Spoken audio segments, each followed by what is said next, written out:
Hello dear student. So today we are going to start a new topic under metal carbonyl chapter from the inorganic chemistry, that is Mn2CO10. Now this Mn2CO10, it is known as dimanganese decacarbonyl. Now let us understand its preparation. Now these Mn2CO10 can be prepared by the reaction of MnI2 in the presence of 10 carbonyl, okay, with magnesium metal. Now when it is reacted under the 25 degrees Celsius 210 atmospheric pressure, it will convert it into the Mn2CO10 plus twice Mgi2. Now this stoichiometry you have to balance by your own. Now, as we know that MnI2 and manganese, when it is reacted with the carbonyl group under the 210 atmospheric pressure and 25 degrees Celsius, we can prepare a Mn2CO10 compound. Now, this Mn2CO10 can be also be prepared by the reaction of MnCl2 with again a carbonyl compound with twice 4C6H5 twice CONA. Okay, now this is twice 6H5 twice CONA.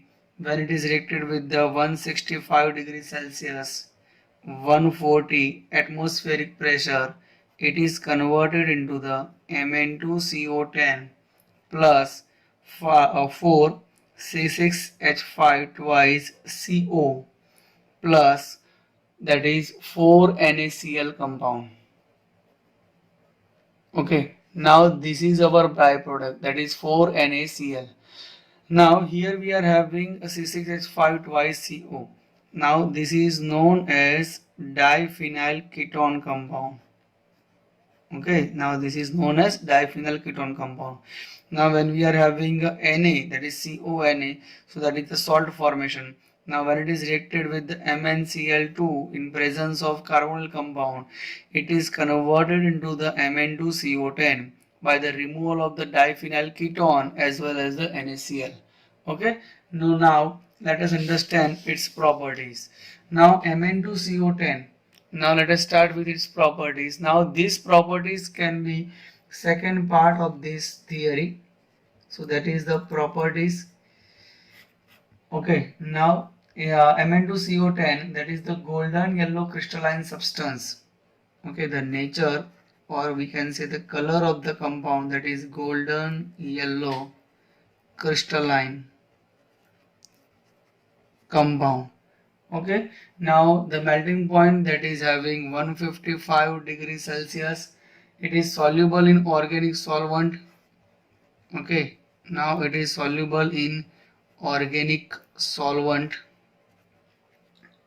Now it is slowly oxidized in air, especially in solution. Now when it is reacted with the halogen, let's say suppose if we are having Mn2CO10, now when it is reacted with the halogen compound like X2, that is Br, or we can say I, it can produce twice MnCO5X. Okay, now this Mn2CO10, now it is converted to the twice MnCO5X. So this is the property of the Mn2CO10. The nature of the, we can say that is the golden yellow crystalline compound soluble in organic solvent, and we can write down one reaction, that is Mn2CO10, when it is reacted with the X2, that is our halogen Br or I, it is converted into the MnCO5X. Now again let us understand one more reaction of the Mn2CO10 in presence of sodium metal. It is converted into the twice Na plus formation of MnCO5. Okay, now that is having a minus charge. So now this Mn2CO10, when it is reacted with the sodium metal, what will happen? The Mn2CO10, that is converted into the MnCO5 minus charge, that is a 2 mole of Na plus in the bracket, that is we are having twice MnCO5, that is converted into Mn2CO10. Okay, so now this Na we can know that is will give the one electron, that is Na plus electron, so we can put over here minus charge. So that is the properties of the what we can say Mn2CO10. But here we are having golden yellow, soluble in organic solvent, reaction with the halogen and reaction with the sodium metal. Now let us come the most important section of the Mn2CO10, that is the structural properties. Okay, structural properties of Mn2CO10. Now in Mn2CO10 compound, okay, now we are having Mn2CO10. Now this is having a metal bond. Why we can say the metal bond? As we know, as we have studied about the NiCO4, or we can say FeCO5, or we have also studied about CrCO6. In all this structure we are only having one metal atom. Now in this structure we are having a two metal atom. So now let us understand, let us say the 8 electron rule as well as the EAN. Suppose if I want to calculate the 8 electron rule for this, so I have to go for this Mn, that is having a AR 4s2 3d5. So there are 7 electron in outermost orbit, so I can write down over here, that is the 7 electron. Okay, now if I calculate this for the MnCO5, okay, why? Because Mn2CO10, that is having MnCO5 plus MnCO5. Let us understand from MnCO5. So Mn, that is 7 electron, and 5CO, that is having a 10 electron. So we can calculate that is 17 electron from the MnCO5. Now when we calculate the EAN, that is effective atomic number, now Mn, which is having a 25 atomic number, so we can put over here 25, and 1 CO will give 2 electrons, so 5 CO will give 10 electrons, so we can put over here 35 electron. So in both the case you can see over here it is not following 8 electron rule and it is not following EAN, so 1 electron is less. So we can say that there should be a metal bond in between that. So how to calculate which type of metal bond or how many metal bond are present? So you have to remember one formula, that is metal bonds, it is equal to the 18 into N minus total valence electron divided by 2. This is the most important formula for the calculation of the metal bond. That is metal bond is equal to 18 into N. Why 18? Because it is having 8 electron rule. So we can formulate that is 18. What is N? N, that is the number of metals. Here we are having 2 metals, so we can put over that is 2. Now what is total? What is TVE? That is total valence electron. We can write down over here, that is total valence electron. Okay, how to calculate total valence electron? As we have already calculated from here, that is Mn2CO10. Now in Mn2CO10, here 1 Mn will give 7 electron, so 2 Mn will give a 14 electron. 7 into 2, that is 14 electron. Now here we are having CO, that is in 10, so we can calculate that is the 1 CO will give 2 electron, so 10 CO will give the 20 electron, so it will have a 34 electron. So now if I put over here, so that is 18 into N, so there will be 18 into N, so there will be 2 metals, so I can put over here 18 into N, that is 2. Total valence electron, that is 34 divided by 2, so that will be 36 minus 34 divided by 2, so we can put over 2 by 2, so there will be 1. So what is 1? So there will be metal bond. So in Mn2CO10 you are having a metal bond, that is 1. Okay, in examination you have to calculate this metal bond. So again I am explaining what is metal bond and how we can calculate metal bond. So here we are having a formula, that is 18 into N minus TVE. What is TVE? That is total valence electron. Now when we are calculating total valence electron, we have to take the whole molecule, that is Mn2CO10. In Mn2CO10, here we are having a manganese as a metal. So manganese will give the 7 electron. One manganese will give the 7 electron. So 2 manganese will give the 14 electron. One CO will give 2 electron. So 10 CO will give the 20 electron. So when we are doing a sum up for this 14 plus 20, that will be the 34 electron. Now here in this formula, what is N? The number of metal. So 18 into 2. Why we are taking 2? Because of the 2 metal atom.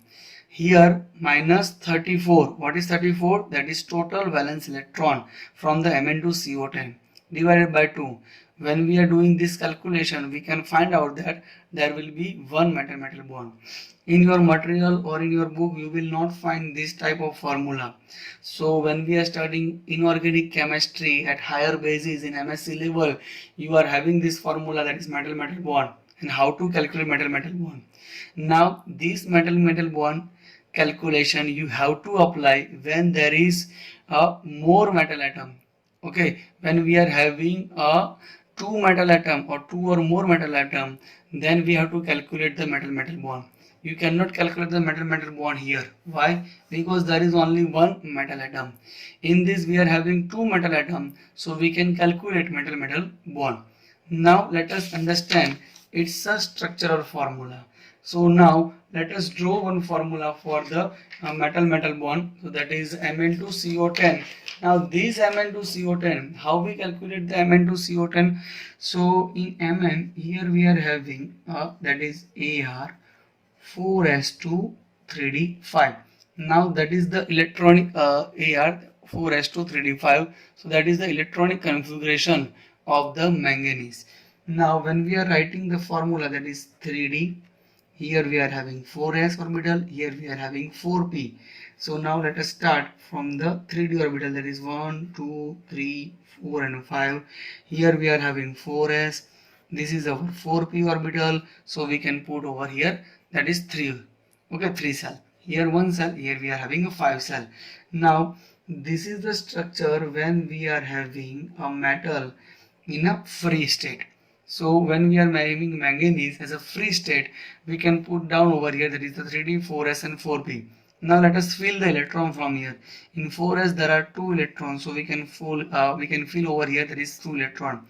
Now when we are having what we can say 3d5, so we can put over here, that is 1 2 3 4 and 5. Okay, so now this is the structure of free atom. Now when we are having excited state, as we know, in excited state all the electrons will be pair. So here we are having 5 cell, here we are having a 1 cell, here we are having a 3 cell. So as we know, that is 5 plus 2, 7 electron. So there will be 3 pair. Okay, there will be 3 pair and there will be one single electron. Again I am repeating, there are 7 electron, so we can pair up 3 pair, that is the 6 electron, and 1 electron will be unpaired. So now this is the structure of only MnCO5. Here in this compound we are having Mn2CO10. So what will happen? So when we are having a molecule, now this is the molecule structure, that is Mn2, that is CO10. Now we are having Mn2CO10. Now how we can arrange this Mn2CO10? So we should have a 10 empty orbital for the filling up of the CO ligand. So we can see over here. So there will be 1, 2, 3, 4 and 5. Now there will be 5 cell. Now we have to fill 10 cell. So this is the only MnCO5 part. We are also having a 1 MnCO5 again. Why? Because we are having Mn2CO10.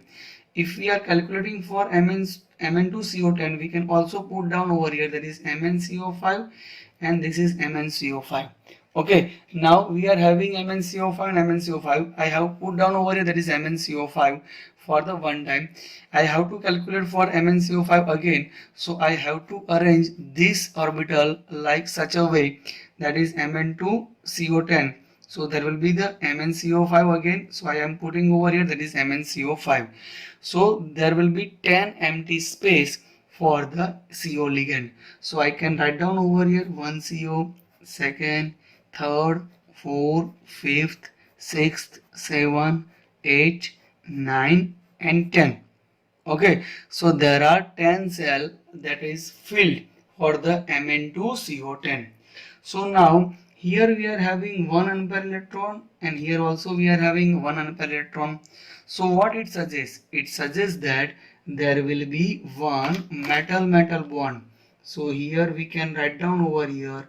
So there will be one metal-metal bond. Here we are having CO ligand, this is CO ligand, this is CO ligand, this is CO ligand, CO ligand, CO ligand, CO. Here also we can put over CO ligand. Okay, so here we are having a one pair of electron. So here I can put over here that is one from the upside, and here I can write down over that is downward side. Okay, so there will be one metal-metal bond. So now if I want to calculate the hybridization for this compound, what will happen? So here we are using 2 d orbital, 1 s orbital and 3 p orbital. So I can write down over here that is d2sp3 hybridization. So now what is the magnetism of this compound? Here there is no unpaired electron. You can say over here there is one unpair over here, one unpair over here. But when we combine together, so there will be no unpaired electron. So we can put down over here this Mn2CO10. This is having a dimagnetic in nature. Okay. Again, D2sp3 hybridization, dimagnetic in nature. Why it is diamagnetic?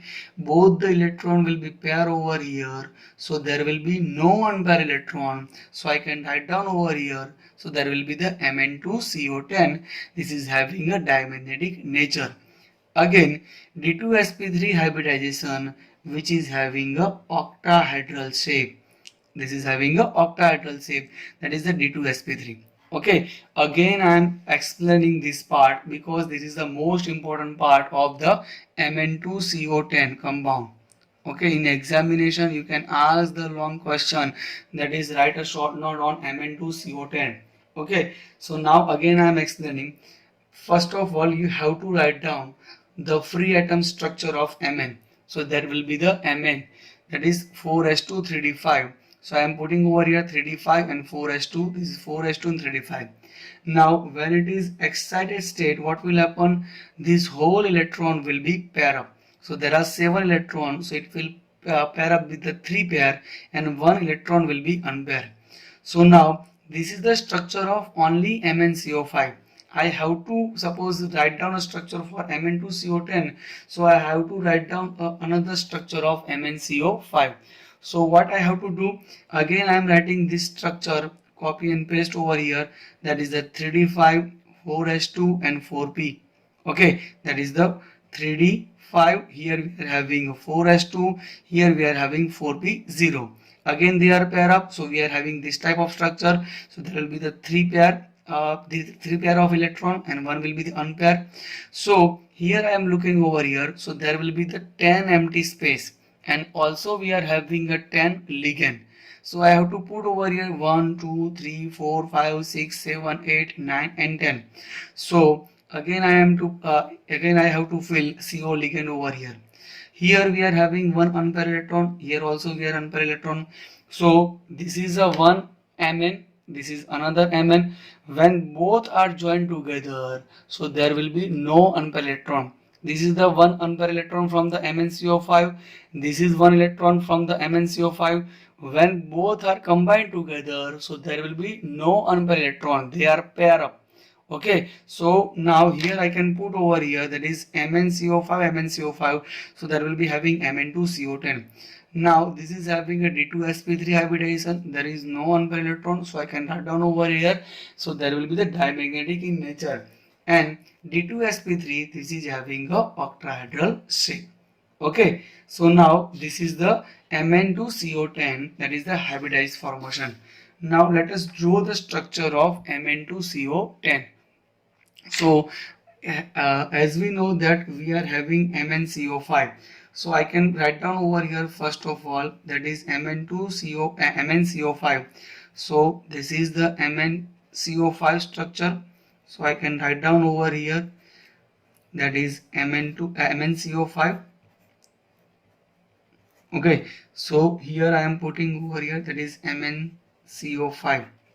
Okay, so now as we know there is another mole of MnCO5, so I can write down over here, that is MnCO5 again.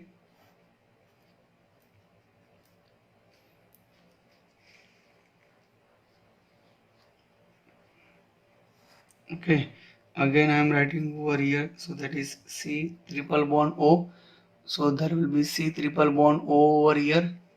Okay, that is a C triple bond O over here. Here we are having a C triple bond O. Here also we are having a C triple bond O. Okay, so now there will be one metal bond also that you have to write down. Okay, so now this is the structure of Mn2CO10. Okay, so if I join together here, so there will be the MnCO5 over here.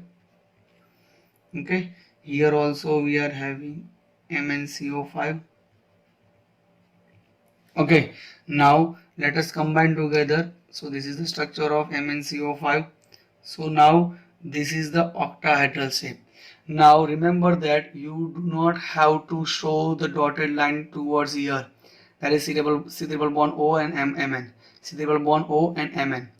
This is the one part of MnCO5. This is the another part of MnCO5. They combine together with the metal bond, that is Mn2CO10. Now, how we can determine this is the metal bond? Now calculate the total number of electron, whether it is following the 8 electron rule or not. So now let us understand one structure of MnCO5. Now this is the one structure of MnCO5.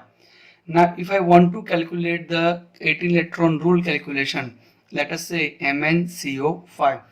Now this Mn, which will give the 7 electron, that is 4s2 3d5. So there are 7 electrons in outermost orbit.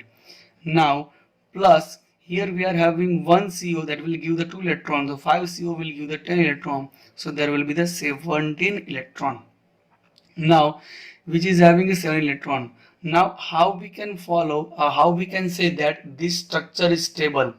Now this Mn bond will give 1 electron, so you have to write down that 1 electron from the metal bond. So there will be the total 18 electron. So that is why the structure of Mn2CO10 is stable. Why it is stable? Because it is following the 18 electron rule. How we can calculate the 18 electron rule calculation? The 7 electron from the Mn, 10 electron from the CO, 17 electron, 1 electron from the metal bond. 1 electron from here, 1 electron from here, so we can calculate here, so that is 18 electron. Now this compound is following the 18 electron rule, that is why it is highly stable. Okay, so now this is the all we can say about the Mn2CO10. Okay, I will also make the video in Gujarati. Over there you can watch the again Mn2CO10 and try to memorize two important thing from this structure, that is the metal bond calculation. Second one, how we can draw the metal bond in hybridized form. Okay, so that is the orbital formation, that is 3d 4s and 4b. How we can draw the metal bond. And third one, that is the shape of the this Mn2CO10, that is the octahedral shape. Okay, clear? So this is the all we can say about the Mn2CO10. I have also prepared one playlist in my channel, that is the BSc3. Over there you can watch all the video from the metal carbonyl chapter. Thank you for watching it. One slight correction in my previous video, that you have to consider this D2sp3 by looking at here, that is 1d orbital from the metal bond, second one that is CO, and here we are using one s orbital and 3p orbital. So that combines together and they will form a D2sp3 hybridization. Again I am explaining, one metal bond d orbital, one CO ligand, that is 2d orbital, 1 s orbital, and 3 or p orbital that combines together, they can form a D2sp3 hybridization with dimagnetic nature and octahedral shape. Okay, thank you.